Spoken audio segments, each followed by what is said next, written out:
요한복음 13장 1절에서 17절까지를 자세히 살펴보도록 하겠습니다.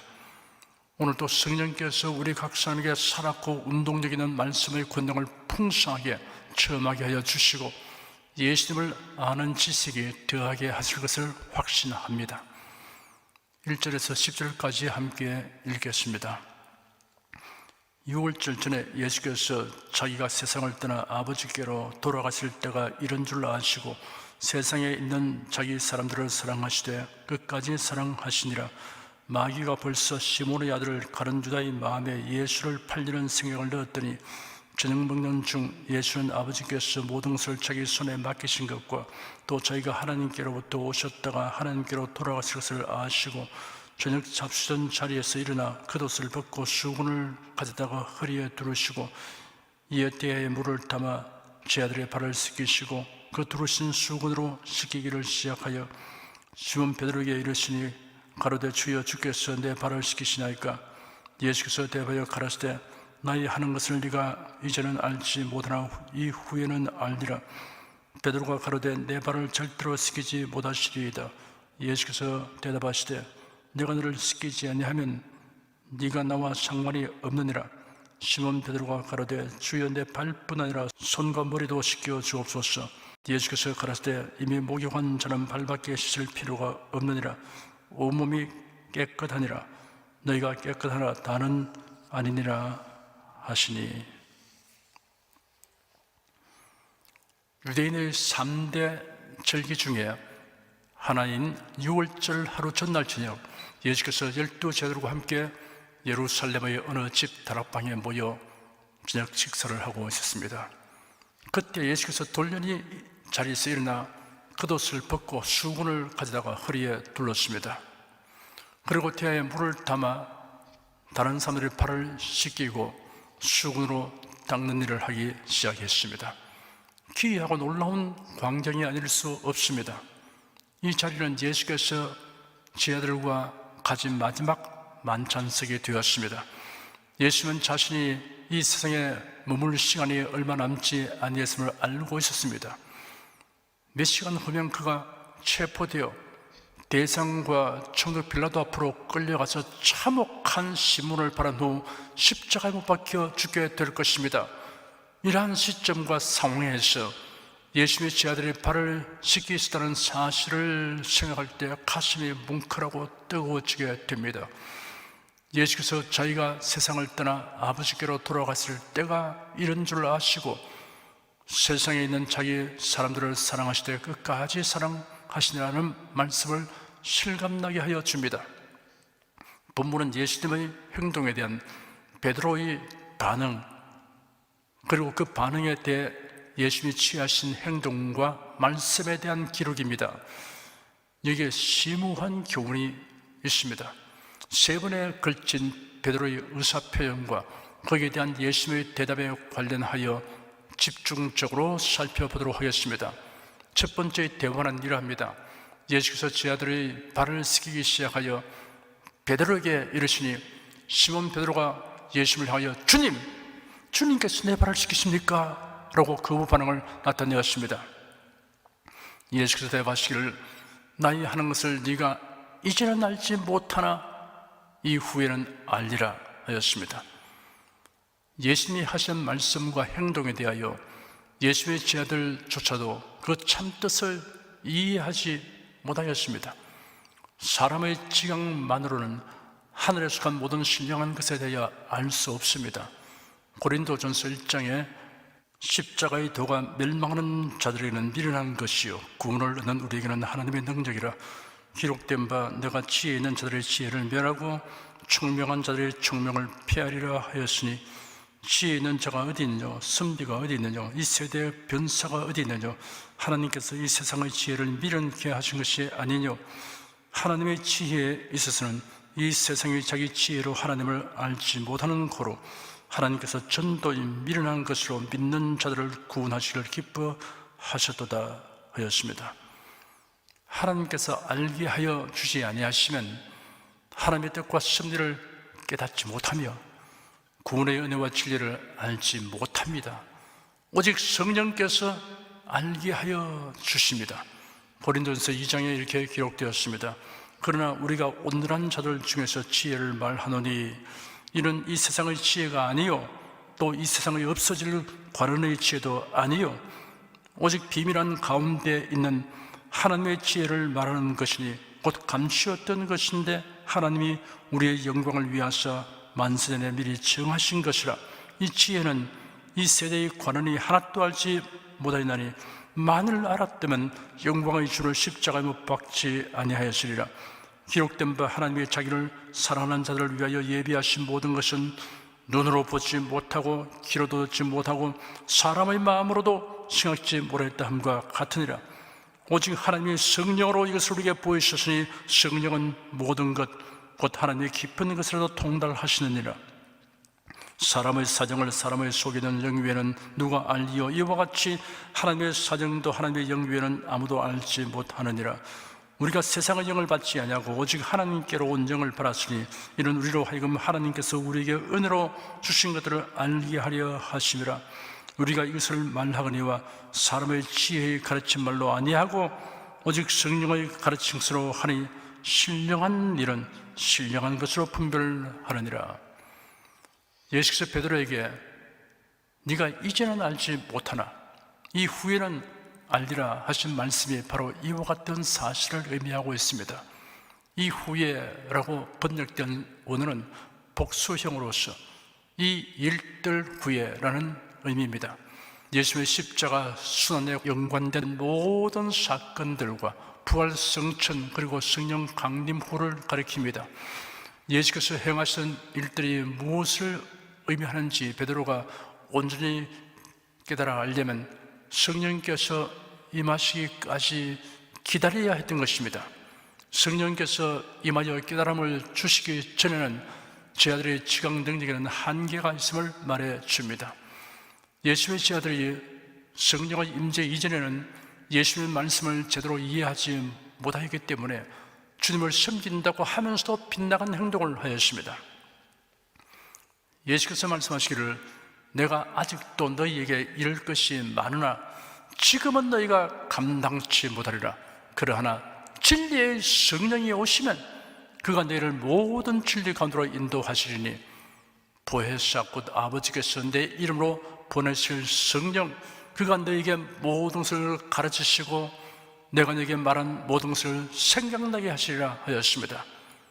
사도 바울은 말하기를 내 말과 내 전도함이 지혜의 권하는 말로 하지 아니하고 다만 성령의 나타남과 능력으로 하여 너희 믿음이 사람의 지혜에 있지 아니하고 다만 하나님의 능력에 있게 하려 하노라 하였습니다.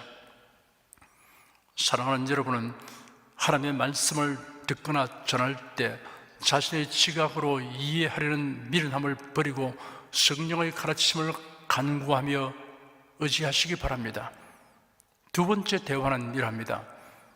베드로가 예수님을 향하여 내 발을 절대로 시키지 못하시리다 하니 예수께서 대답하시기를 내가 너를 시키지 않으면 네가 나와 상관이 없느니라 하였습니다. 베드로는 매우 직선적이며 충동적인 성격의 소유자입니다. 다른 자들은 예수님이 그들 자신의 발을 씻기는데도 불구하고 사랑이나 그들의 뜻을 표하지 아니했습니다.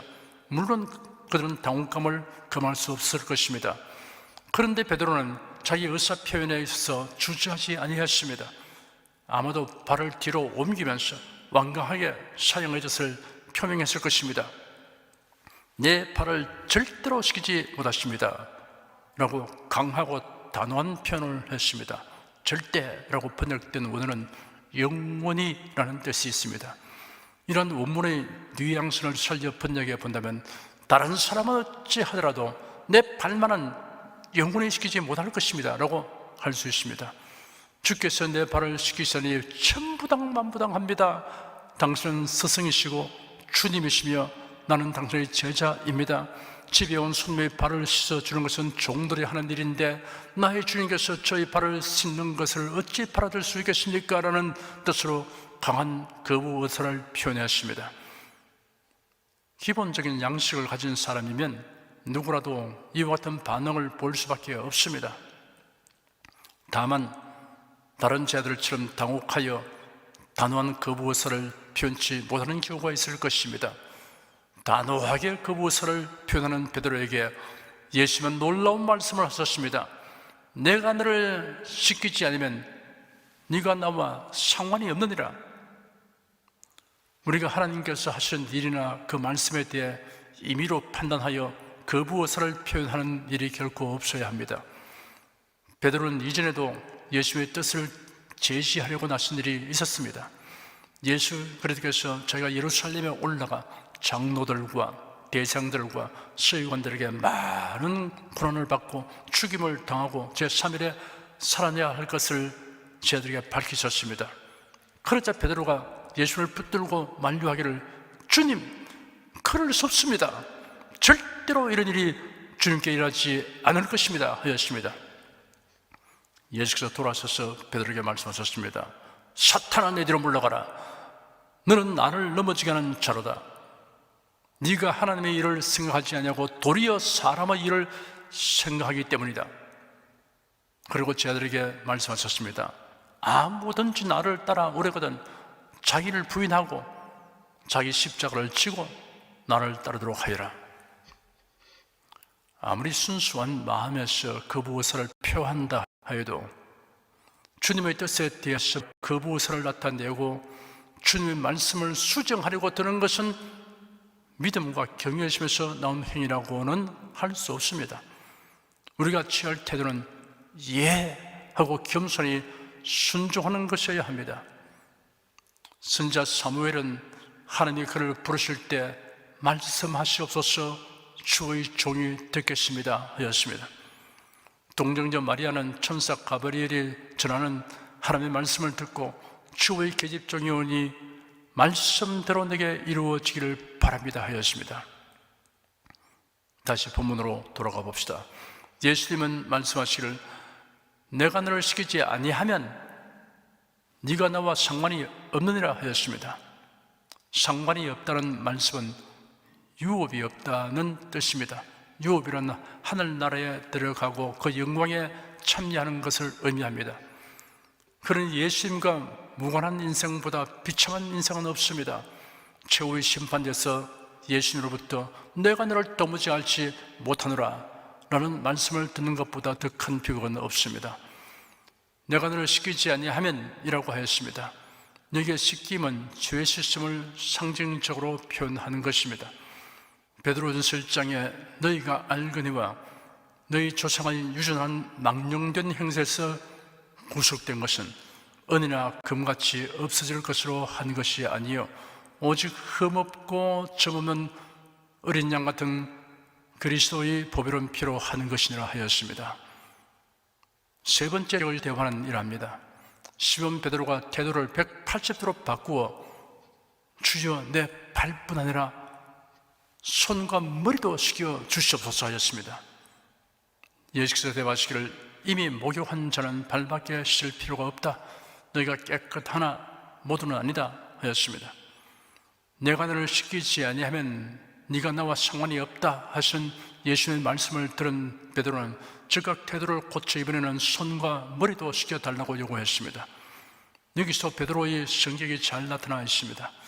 그런 매우 적극적이고 능동적인 성격의 소유자입니다. 잘못을 알면 곧장 버리는 이러한 태도는 배울만 합니다.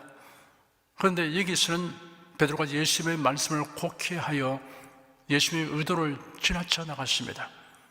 이러한 베드로의 행동을 통해 예수님의 말씀에 대한 반응에 있어서 두 종류의 유형을 보게 됩니다. 하나님의 말씀에 못 미치는 사람이 있습니다.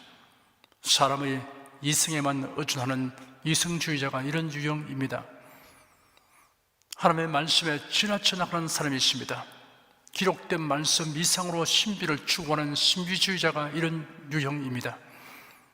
예수님은 목욕한 것과 발 씻는 것의 차이를 말씀하셨습니다. 여기에 회개에 관한 매우 중요한 진리가 계시되었습니다. 첫째는 구원에 이르는 회개가 있습니다. 이 회개는 목욕하는 회개라고 할 수 있습니다. 자신이 죄인이며 인간의 방도로는 죄를 해결할 수 없음을 인정하고 나아가서 예수 그리스도께서 우리 죄를 대속하셨음을 알고 믿는 것이 구원에 이른 회개이며 목욕하는 것으로 비유된 것입니다. 둘째는 하나님의 자녀답게 살기 위한 회개가 있습니다. 이 회개는 발을 씻는 회개라고 할 수 있습니다. 하나님의 자녀에게 요구되는 삶의 표준이 있습니다. 아브라함 99세 때 하나님께서 나타나셔서 말씀하시기를 나는 전능한 하나님이라 너는 내 앞에서 행하여 완전하라 하셨습니다. 아버지는 아들의 잘못을 재판으로 심판하지 않습니다. 아들의 행위가 아버지가 바라는 표준에 이르지 못하면 아들답게 행하도록 하기 위한 사랑의 책망과 매질을 합니다. 하나님의 자녀답지 못한 행위를 회개하지 않으면 따르는 나쁜 일들이 있습니다. 심령이 둔하여집니다. 기도할 담력을 잃습니다. 주님을 기쁘시게 할 기회를 상실합니다. 하나님의 징계를 받게 됩니다. 회개라는 용어의 성경적 개념을 분명하게 가지는 것이 매우 중요하므로 부연 설명하겠습니다. 목욕은 예수를 믿고 구속받아 거듭난 사람이 되고 하나님의 자녀가 된 상태를 의미합니다. 발 씻는 것은 이미 구원받은 자가 하나님의 뜻대로 행하지 못하고 하나님의 영광을 가리운 일을 고백하고 뉘우치는 것을 의미합니다. 목욕을 했을지라도 외출했다가 돌아오면 다시 발을 씻어야 하듯이 거듭난 성도들이라 해도 죄 많은 생에서 사는 동안 범하는 죄를 항상 회개해야 합니다. 이처럼 회개는 두 종류로 구분됩니다. 구원에 이르는 회개와 하나님의 자녀다운 삶을 위한 회개입니다. 회개 단계가 있는 것이 아닙니다. 소위 4단계 회개를 해야 구원받는다는 교상망측한 교리를 가르치는 자를 경계해야 합니다. 11절 한 절을 함께 읽겠습니다. 이는 자기를 팔자가 누구인지 아심이라 그러므로 다는 깨끗이 아니하다 하시니라. 예수께서 제 아들의 발을 씻기시니 베드로가 주님께서 저희 발을 씻기십니까? 내 발을 절대로 씻기지 못하실 것입니다 하니 예수께서 대답하시기를 내가 너를 씻기지 아니하면 너는 나와 상관이 없다 하였습니다. 시몬 베드로가 태도를 180도로 바꾸어 주님 내 발뿐 아니라 손과 머리도 씻겨주소서 하니 예수께서 대답하시기를 이미 목욕한 자는 온몸이 깨끗하니 발밖에 더 씻을 필요가 없다. 너희가 깨끗하나 모두는 아니다 하였습니다. 너희가 깨끗하나 모두는 아니다 라고 예수께서 말씀하신 이유를 요한이 해석하기를 이런 자기를 팔자가 누구인지 알고 계셨으므로 너희 모두가 깨끗한 것은 아니다 라고 말씀하신 것이라고 하였습니다. 예수께서는 처음부터 가룟 유다가 자기를 배신하여 대상들에게 넘겨줄 것을 아셨던 것입니다. 그럼에도 불구하고 유다를 제들 가운데서 축출하지 아니하셨습니다. 예수는 목적을 가지고 성에 오셨습니다. 성경에 예언된 것을 이루시기 위해서입니다. 인간의 죄를 대속하기 위해 십자가에 못 박혀 죽으시기 위해 오셨습니다. 그렇기 때문에 예수님을 죽이는 일에 가담할 자가 누구이든 그 사람에 대하여 방어하는 대책을 세우실 이유가 없었습니다. 12절에서 15절까지 함께 읽겠습니다. 저희 발을 씻기신 후에 옷을 입으시고 다시 앉아 저에게 이르시되 내가 너에게 행한 것을 너희가 아느냐? 너희가 나를 선생이라 또는 주라 하니 너희 말이 옳도다. 내가 그러하다. 내가 주와 또는 선생이 되어 너희 발을 씻겼으니 너희도 서로 발을 씻기는 것이 옳으니라. 내가 너에게 행한 것 같이 너희도 행하게 하려 하여 본을 보였노라. 예수께서 제 아들의 발을 씻기신 후에 옷을 입으시고 다시 앉아 제 아들에게 하신 말씀입니다. 누가복음 22장에 보면 마지막 만찬 석상에서 엄숙한 성찬 예식이 거행된 후에도 제 아들이 서로 누가 크냐 하는 다툼을 한 것이 기록되어 있습니다. 이러한 그들 앞에서 예수님이 무릎을 꿇고 몸을 굽혀서 그들의 발을 씻어 주셨습니다. 그러고 내가 주와 또는 선생이 되어 너희 발을 씻겼으니 너희도 서로 발을 씻기는 것이 옳으니라. 내가 내게 행한 것 같이 너희도 행하게 하려 하여 본을 보이노라 라고 말씀하셨습니다. 이 말씀은 앞서 베드로와 대화하실 때의 주제였던 죄 시전에 관한 것이 아니라 섬김에 관한 것입니다. 속죄의 진리에서 봉사와 섬김에 대한 것으로 화제를 옮기신 것입니다. 너희도 서로 발을 씻기는 것이 옳으니라 하신 말씀의 내면적인 뜻을 우리가 깨닫고 실천해야 합니다. 하나님의 나라에서 진실로 큰 자는 봉사하고 섬기는 자라는 사실을 행동으로 본을 보시고 교훈하셨습니다. 발을 씻는 것은 몸 전체를 씻는 것에 비하면 사소한 일이지만 그 효과는 매우 큽니다. 다른 사람에게 베푸는 위로, 격려, 칭찬, 권면은 사소한 일 같지만 발을 씻는 것과 같은 효과를 가져옵니다. 저는 우리 교회 성도들이 다른 사람의 발을 씻기는 섬김과 봉사를 보면서 받는 감동이 매우 많고 큽니다. 교역자, 장로, 권사, 안수입사, 서리수장들의 솔선수범하는 모습을 봅니다. 교회학교 청년봉사선교회, 국내국외 선교회, 남녀봉사연합회, 성가대에 속한 모든 교사, 청년, 임원과 회원 및 대원들을 위해 기도할 때마다 여러분이 성도를 섬기는 모습이 저희 눈에 선합니다.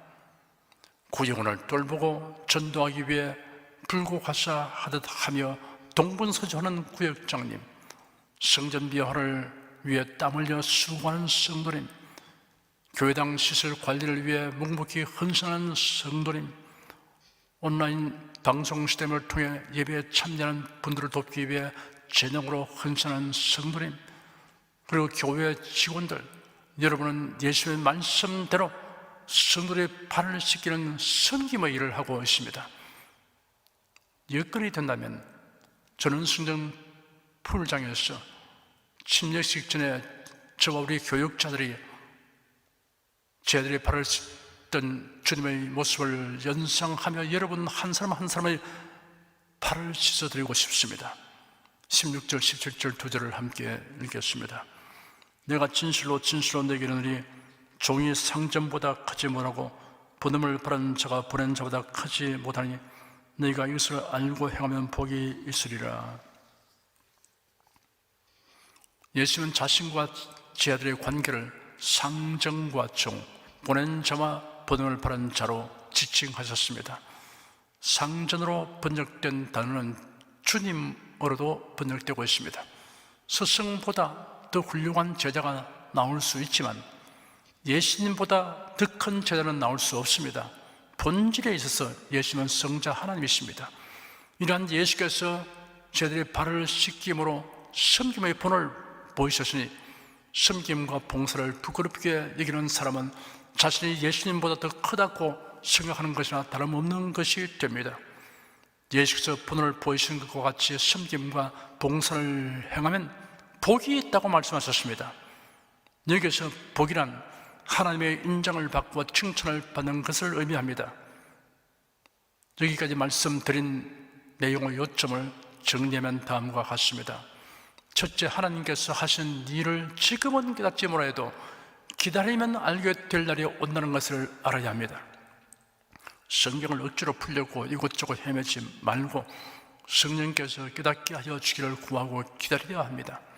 둘째, 하나님의 요구에 대하여는 이해가 안 되어도 순종부터 해야 합니다.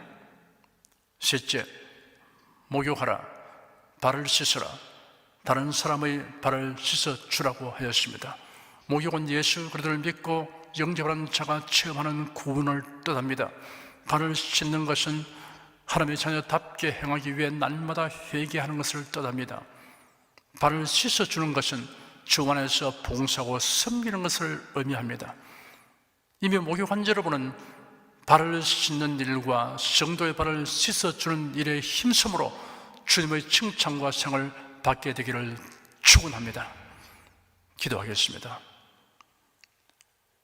원치 않거나 이해할 수 없는 일들로 인하여 우리가 답답하고 힘들지라도 이를 인내하고 극복할 수 있음은 그래도 예수로 말미암는 구원을 주신 하나님의 사랑과 지혜와 능력을 믿고 알기 때문입니다. 그러므로 당신은 알지 못하여도 지나고 보면 하나님께서 관여하시고 보살펴 주시며 합력하여 선을 이루시는 사실을 반드시 알게 됨을 믿습니다. 예수께서 제자들의 발을 씻기심을 통하여 우리가 회개에 대한 성경적인 바른 개념과 확실한 이해를 갖게 하여 주시고 겸손하게 섬기는 자세에 대하여 교훈하여 준 대로 적용하고 실천하며 살겠습니다. 성령께서 도와주시옵소서. 예수 그리스도 이름으로 기도드립니다. 아멘. 찬송가 372장 부르십시다.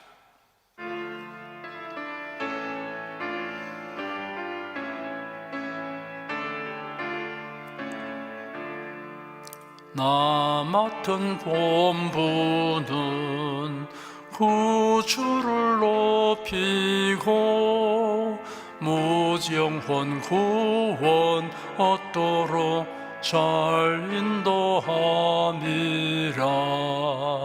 부르심 받도록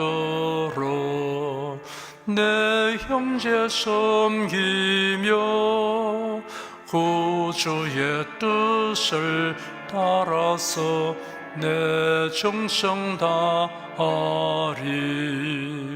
주 앞에 모든 일 잘 행케 하시고 이후에 주를 배울 때 상 받게 하소서. 나 항상 깨어서 널 기도드리며 내 믿음 변치 않도록 날 도와주소서.